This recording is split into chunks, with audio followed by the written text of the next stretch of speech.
Okay, ladies and gentlemen, here we go.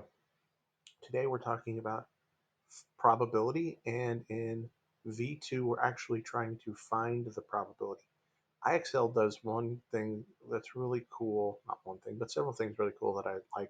But this one thing I really appreciate. It's called Learn with an Example.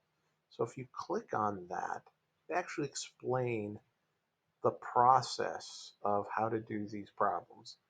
Those examples are usually at the beginning of a lesson. And I don't know if any of you have taken advantage of it, but I think when we're talking about probability, that would be a good time.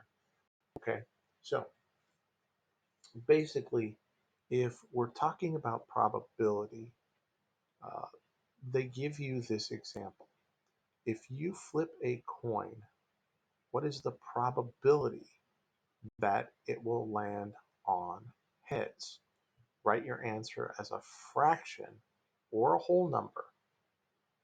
Okay, with fractions, use a slash, a backslash, to separate the numerator and denominator. Excuse me.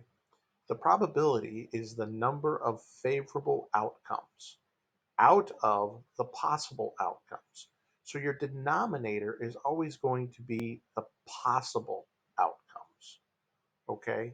And your numerator is going to be the favorable outcomes.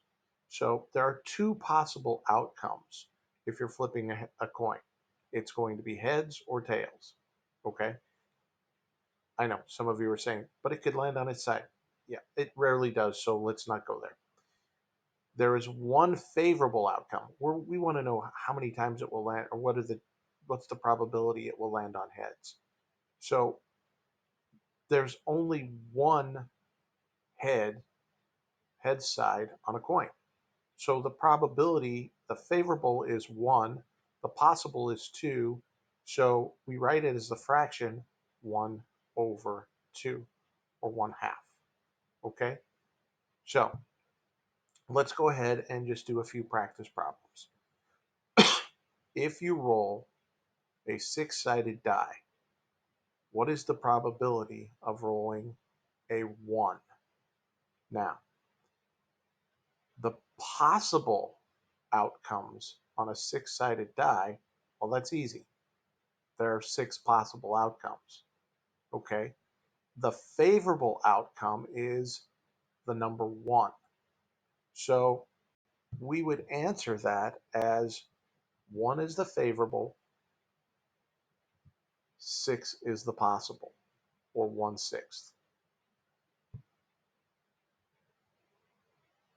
And my computer's working slowly, so it may take a second to accept this answer.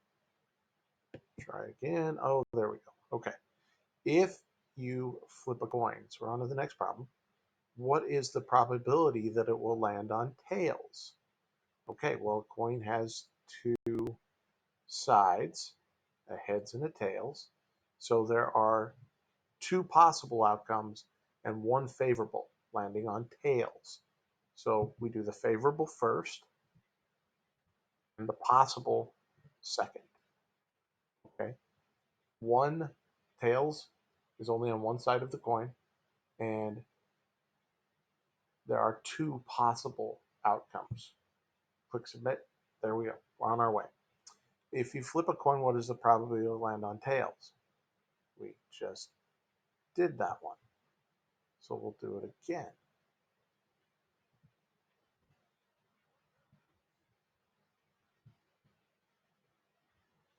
Okay, now here's one with a spinner. If you spin a spinner once, what is the probability that it will land on pink? Well, this is kind of crazy. There's no pink.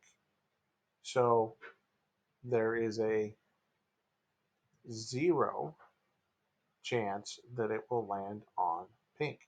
So you should be able to submit that as 0 or as 0 over the number of parts. 1, 2, 3, 4, 5, 7, 8, 9. Okay, 0 or 0 over 9. We're going to try it as 0 just to see if it works. And it worked. If you spin the spinner once, what is the probability that it will land on yellow? Okay, well, first you have to know the the favorable, we want yellow. So 1, 2, 3, 4, 5. So we type that number in first. 5 is the favorable. But how many total possibilities are there? Well, we'll count that. 1, 2, 3, 4, 5, 6, 7, 8, 9.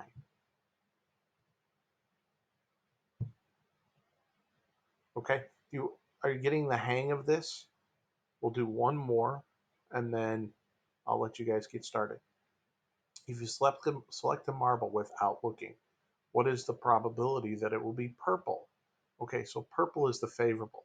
Now, honestly, I'm struggling with my color on these, so I may get this one wrong. I think there are 1, 2, 3, 4, 5, 6, 7 purple. That's what I'm going with. And then I think these two are blue, but it's a little hard for me to tell. And I know that one is not purple. So we're going to say 7 is our favorable, and there are 10 possible. I hope that my color vision is picking that up. All right, it did. So we're good. All right. So in other words, that's how this works. Okay. If you have questions, feel free to let me know. All right. Bye, guys.